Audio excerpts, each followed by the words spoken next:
You are Locked On Bears Postcast, part of Locked On Sports Chicago on the Locked On Podcast Network. Your team every day.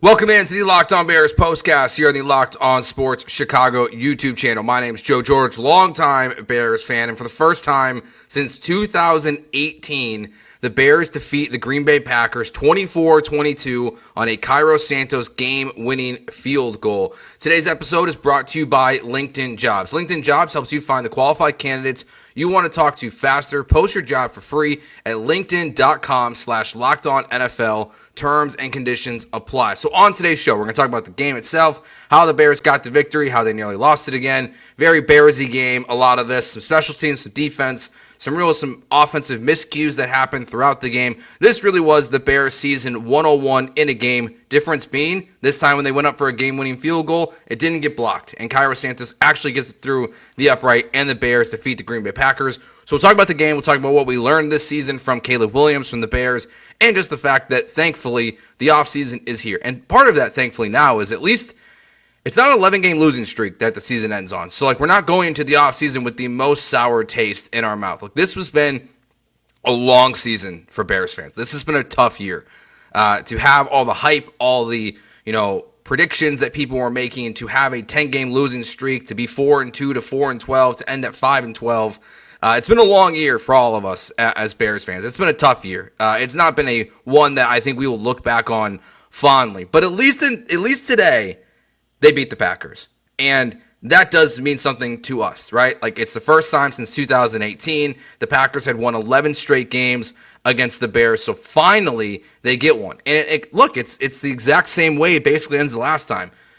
Besides the disaster that was nearly whatever happened there with the offense not being lined up with, as the clock is running out and they snap the ball, they get a first down, but it gets called back, or at least a good chunk of change on the play because DJ Moore is not set. Rome Odunze is not set either. How the offense is not set up faster. You even have Daryl Moose Johnson in the booth is saying Bears fans right now are thinking, how are they going to lose this game? Immediately followed by a DJ Moore fumble. But Caleb really didn't do much today. He wasn't asked to do much today. I don't really know why. I don't know why they're playing so conservative again in the last game of the season. He only had 148 passing yards in this game. I don't understand why. Everything was just screen, the whole game, whatever.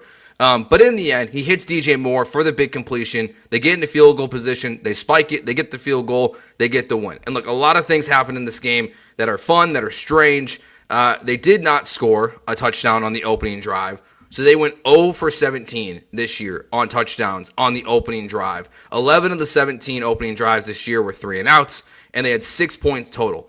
That's got to be priority number one for whoever the new head coach, offensive coordinator is how to get Caleb Williams and the offense started faster in the offseason. But they continued their trend of just being woefully terrible. Caleb on that first possession there, he got sacked for the 68th time this season. But then we had some fun things happen. We saw the, Johnny Knox, Devin Hester play that got called back as a penalty. We saw that work this time where DJ Moore is back on punt return and Josh Blackwell's on the other side of the field and he takes it to the house. So that's a fun moment in this game. It was interesting that they waited till this game and they decided we're just gonna unload the bag of plays, and that's a fun one. The two Keenan Allen passes were terrible. The first one, the interception, why he threw it, I don't know. It was a terrible decision. Caleb Williams converts a fourth down to Roschon Johnson, and then your immediate follow-up play is, let's have Keenan Allen throw the ball. That sounds like a great idea, and it worked out so well for them. Then they tried to run what looked like the Philly special later in the game to try to make it 22-13, and nothing happens. There's a penalty, but then they decide not to go for it again, which I thought was even more strange. To go for it with a trick play, and then you get moved closer instead of just going for it with Roschon Johnson or DeAndre Swift, who actually feel for the first time since maybe the last time the Bears won a game, DeAndre Swift actually just, ran the ball north and south and wasn't trying to break everything outside unless it was a design play. So one of the better games we've seen from Swift in a while just because he was not running laterally. But so just a weird game. We got the peanut punch from Jalen Johnson, which was very different than Peanut because Peanut's obviously normally he would be in the tackle, punching it out. Jalen's just kind of being like one of those like bull guys, like just saying like Olay, and just like moves to his right, throws the punch, knocks the ball out. So at least they get the ball there. So a couple of good things happen. You obviously get the big screen pass touchdown to DJ Moore, where like he just does a really good job on that play. The blocking was really good on that one. DJ Moore now a career and high in catches on the season. So for all the moping and complaining that he did at the beginning of the year, like at least he set that mark for himself. But again, like it was just all screen passes. Just a really strange like game plan. I just thought like they would try to let it fly a little bit more in this game, but they really had no interest in letting Caleb Williams throw the ball down the field in this game. Like it just clearly was not what they were going to do. They were going to try to take the simple stuff. I mean, the Packers knew like every single time a screen pass was happening, it felt like, besides the DJ Moore touchdown, most of it was getting blown up in the backfield. I mean, the Bears had -4 yards. They were the first team since 1994. They threw this graphic up there. First team since 1994 to have the lead at the end of a quarter with a negative total yardage in a game. Only the Bears can have a stat like that. That is, honestly, I'm shocked it was like not since like 2005 or 2004. It wasn't like a Rex Grossman-led Bears team that had last done this. But again, like just screen passes all day. That was the plan on offense. I thought the defense played pretty well when Jordan Love was out there. Like besides the forced fumble, like they did a pretty good job containing, Jordan Love in this game. Obviously, he gets hurt. There's going to be a lot of questions, I think, now for Packers fans because Christian Watson and Jordan Love are now both hurt. Oh, well. They'll take on the Philadelphia Eagles officially next week in the first round of the playoffs.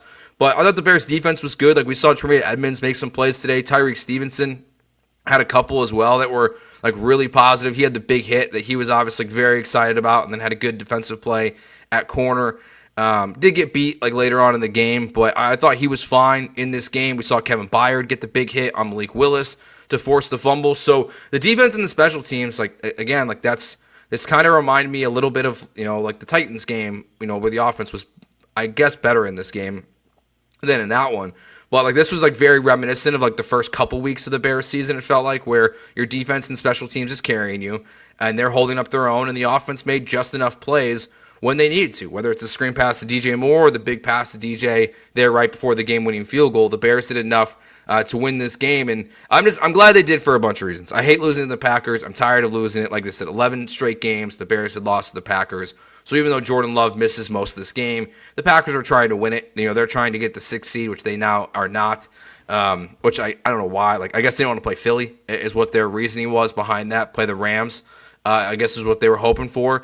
But like a win is a win, and yes, like at worst, it's gonna bump you from 9th to 10th. I think is the farthest they'll fall. The Saints lost, so yeah, maybe they'll have the 10th pick in the NFL draft. I don't think that's been updated just yet, but it's not like your draft position was horribly affected by this game. Like one spot's not gonna crush the Bears in the draft this year. So at the end of the day, I'm kind of just glad the season's over. To be honest with you, too, I'm glad they won this game. But as I started the show with, this has been a long, like torturous year for all of us.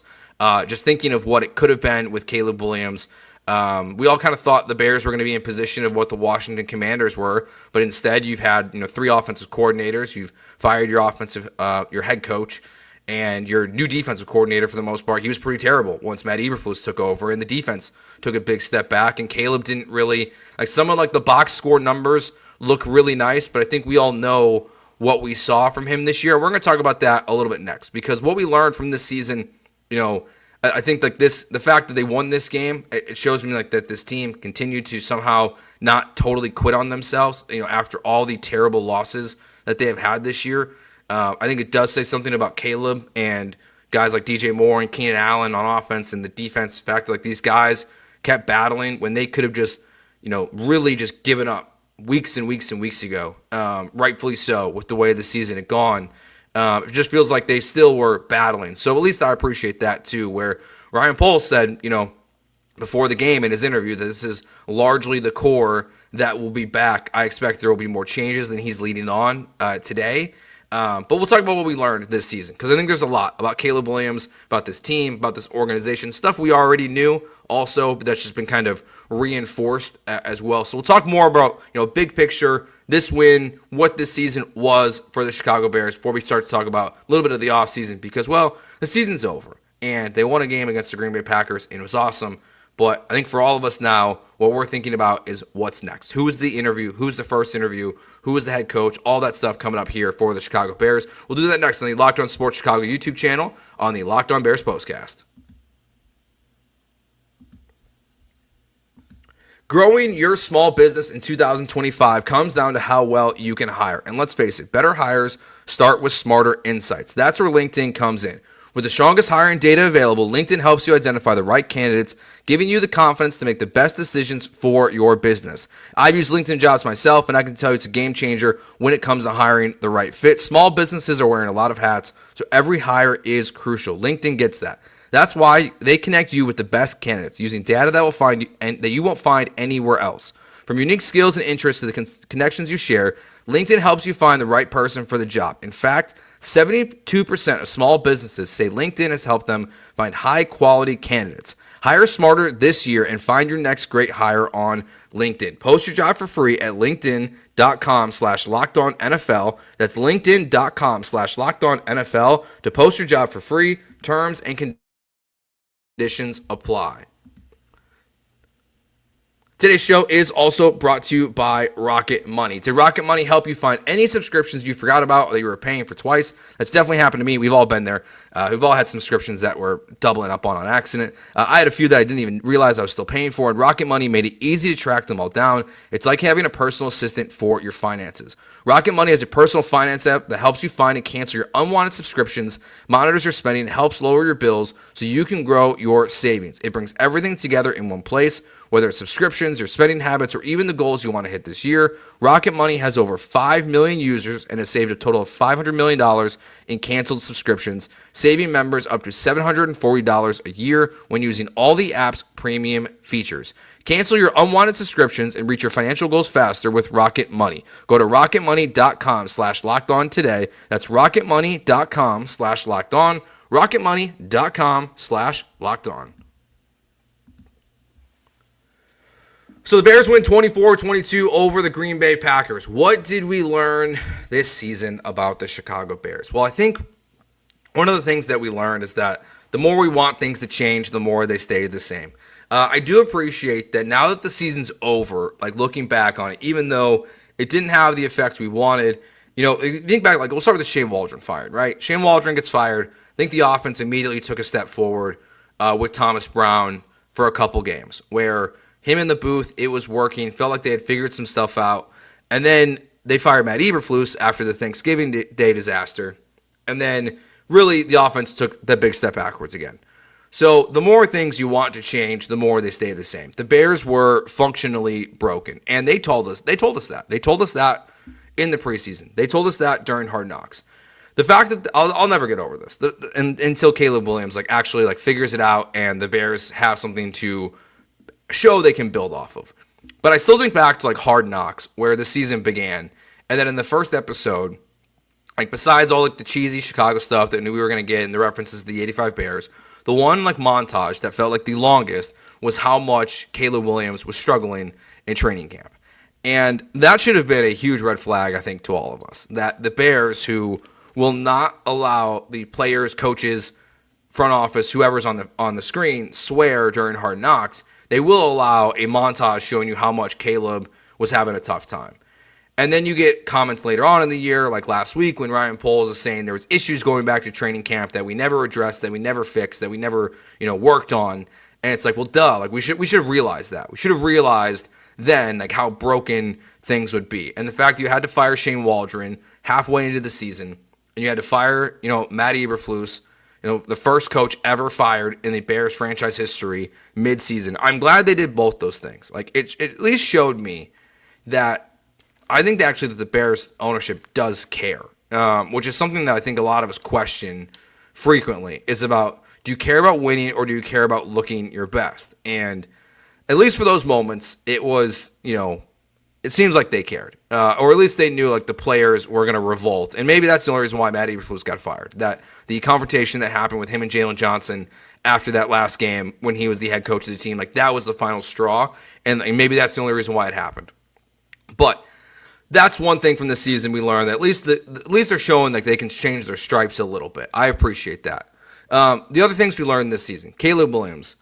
I think it's almost impossible to evaluate Caleb Williams this year. I think it's fair to say right now he is behind, he's behind Bo Nix, he's behind Drake May, he's behind obviously Jaden Daniels. If you want to put him as the fourth rookie quarterback right now, like I'm not going to argue with you based on what we see. The stats kind of tell a different picture, right? Like if you just put Jaden Daniels and Caleb side by side, it obviously looks a lot different than I think what we all know and what we've seen. And that's the fact that you're trying to win a game against the Green Bay Packers and all you're having him do is throw screen passes. That the mistakes that he's made, there's these charts going out there about, 45% of the sacks or whatever this year are Caleb's fault, which are always a little bit challenging. Like we don't actually know, the protections and things like that are happening, like whose actual fault it was.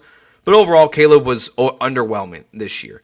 The thing I'll say about this season, I think for me, for Caleb Williams, is, and the reason why I don't think there's any reason to give up hope for the quarterback he's going to be, is because of moments like today. Is because when you needed it the absolute most, Caleb has made the throws this season when it counts. And now there's been some disastrous ones, like you look at the overtime in the Minnesota game, the sack that he took, but also he had to get you to overtime. He put you in position to beat the Lions. He put you in position to beat the Washington Commanders. He put you in position twice to beat the Green Bay Packers. And that's the positive. Like, of all the struggles that have happened, is that when it matters most in this season, I think Caleb has done a really good job of just getting the Bears in position to win games. Now, it'd be nice if leading up to that, like it wasn't so much of a struggle bus in these games. So, yeah, this has been a huge disappointment this season from Caleb Williams. There's no real, besides taking this moment and the couple, these special throws we saw from him this year, overall, this season has been a large bummer for Caleb Williams. The other things we learned, Ryan Poles, while he sounds like he's going to be sticking around and we'll really find out in the next 48 hours. Hell, by the time you're listening to this podcast on the Locked On Bears audio feed, Lauren might have already dropped the podcast that Ryan Poles has been fired. It's very possible that has happened because this situation seems very fluid about the actual decision that the Bears are going to make. But I think back to Hard Knocks when Ryan Poles talked about this is the hardest roster he's ever been a part of to make. Shouldn't have been that hard. Maybe it was hard because everyone was so bad, and that's why it was so challenging to make. When he talked about the depth of the offensive line and how good the offensive line was going to be, he was wrong. It was very, very wrong, and it's why when I think that, as we talk more in the next segment about the offseason, why even watching this game today, and it feels fun to beat the Packers, I don't know how you can move forward with this front office structure currently in place because of the struggles that have happened this year. Other things we learned this season. What saved Matt Eberflus's job was the defense going into the year, right? At the end of last year, it was the strength of this team is Matt Eberflus. That's why he's back. It never made sense to me then. I got it from their philosophy. I just didn't agree with it. The defense took a huge step backwards this year. Montez Sweat was not the player that you acquired last year at all, which is not the end of the world, but you need a lot more from him. Tyreek Stevenson obviously had his mess ups this year, which kind of questions my future for him on this roster.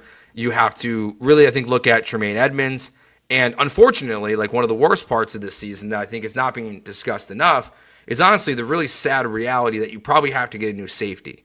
I hope not. I hope that whatever's going on with Jaquan Brisker, the fact that he still hasn't cleared concussion protocol after getting a concussion on October 6th, I believe it was, is really, really concerning. And it's the one part of the season that I feel under the chaos that's happening, that's supposed to be an important player. It's one of my favorite players to watch on the Bears, specifically on the defense. Him and Kyler Gordon are probably my top two guys, honestly. And the fact that Brisker never came back this season, had to go on injured reserve, could have come off, wasn't able to clear the protocol, is really concerning when you think about the long-term future of his health. And really that's the most important part. But then the secondary part, obviously, is the impact it has on the Bears defense. So what you thought was a strength coming to this year, I think we also were just exposed to the fact that it's just not the reality of it, that the Bears defense was not everything that was promised. And really once Matt Eberflus was fired, actually, ironically, I really feel when it was really exposed for a lot of what it was. So those are some of the things that I feel we learned this season. Caleb Williams is a tough son of a gun. Sacked 68 times. All the bad that happened this year, at head coach, at offensive coordinator. I still feel like, when he's going up there at press conferences and the way he's taking responsibility, and then again, like the way that like today where he's had a mediocre day and is mostly just completing screen passes, that when it mattered most, even having a bad penalty by potentially him, that could be his fault. Like, I don't know whose fault it was that they weren't at the line of scrimmage in time. He made the throw when it mattered most. So those are, really the only thing from Caleb is that I would say is he came out of the season healthy. Yes, he broke a couple rookie records, franchise records, things like that. Fun stories that hopefully we'll look back on and say, like, in the big picture of Caleb Williams' career, it's like shows you how much that meant. That was the reason. That was the sign of what was to come, hopefully, because of the disasters that were around him. So let's talk more about the offseason. What's next for the Bears? We already know one candidate that will be interviewed next week for the head coaching position. Just kind of what's next for the Chicago Bears. And we'll take a quick look. Let's take a look at Tankathon too and see if we can get officially where the Bears will be drafting since the New Orleans Saints also, since they lost their game. So we'll get to that next year in the Locked On Bears postcast and the Locked On Sports Chicago YouTube channel. This episode of Locked On Bears is brought to you by FanDuel Sportsbook, America's #1 sportsbook. The NFL playoffs are almost here, but it's not too late to get in on the regular season action with FanDuel, America's #1 sportsbook. And it's the #1 sportsbook because right now, new customers can finish the season strong with $250 in bonus bets if you win your first $5 bet. A $5 bet that hits on any of those or any of your other favorite teams or favorite sports, and they're going to add $250 in bonus bets on top of the winnings from that $5 bet. There's so many different ways to win on FanDuel. Just visit FanDuel.com to join today. That's FanDuel.com for your chance at $250 in bonus bets. Make every moment more with FanDuel, an official sportsbook partner of the NFL. All right, let's talk about the offseason here as my computer crashes, so hopefully the stream is still going. We will find out here in just a second. But yes, lost connection to my camera. So what we're going to do is we're going to... There we go, we're back. Almost lost my internet there. It's storming where I'm at right now. So what are we looking at here for the offseason? We know it was reported today that Mike Vrabel will be one of the candidates that is interviewed for the Bears head coaching job this year. Obviously, that made sense. And yes, the Bears are now going to be selecting 10th overall in the 2025 NFL draft. So they do officially move back one spot, which is fine. Like I said this a little bit earlier, but if you missed it, it's not the end of the world that you're picking 10th instead of 9th. I'm not going to freak out about that. But so now that the offseason is finally here, like what is next for the Bears? Well, obviously you have to hire a head coach. But I think the first thing is you have to make a decision about Ryan Poles. And that's what we will find out in the coming, I think, hours, or it might be days. Things might change. They might slow this down a little bit. I would like to see a decision be made on the GM before a head coach was officially hired, unless it's going to be Mike Vrabel or Ben Johnson, and you're going to let said head coach have say in who the next GM is, who they want to work with. And honestly, that's what I think is going to happen here. I don't think they're going to fire Ryan Poles immediately. I think they're going to go into this hiring process with an open mind that Poles is the GM, as was reported by Albert Breer, that he's going to be the one kind of calling the shots here. But I still think that that door is open, that if they want to hire Ben Johnson, if he wants this job, if they're going to pay him, which I honestly don't think is going to happen, to be frank, or Mike Vrabel. But if they were to hire one of those guys and they were to say Ryan Poles is not the right GM for me, that they would move on and hire someone who could be more in lockstep with that direction. So that's the first decision. Really is what are you doing with Ryan Poles? I really think they should just clean house. I don't think there should be a discussion as we were just talking about. You just lost 10 straight games. Yes, you beat the Green Bay Packers. Fun way to end the season. But your offensive line's a problem. He's a former offensive lineman.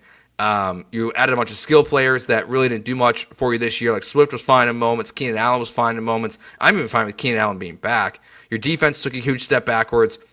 You drafted basically a left tackle in the third round that can't play NFL football, which we saw his 1 or 2 games. Kieran, when he was out there, you drafted a punter in the 4th round because of how far advanced you thought your roster was, wasting a draft pick. Torrey Taylor's a fun story, but terrible decision in hindsight when you had other clear holes on this roster that they didn't think they needed to fill because they thought they could draft a punter. So I don't think they'll fire Poles. I think they should, but I don't think they will. And then they got to hire a coach.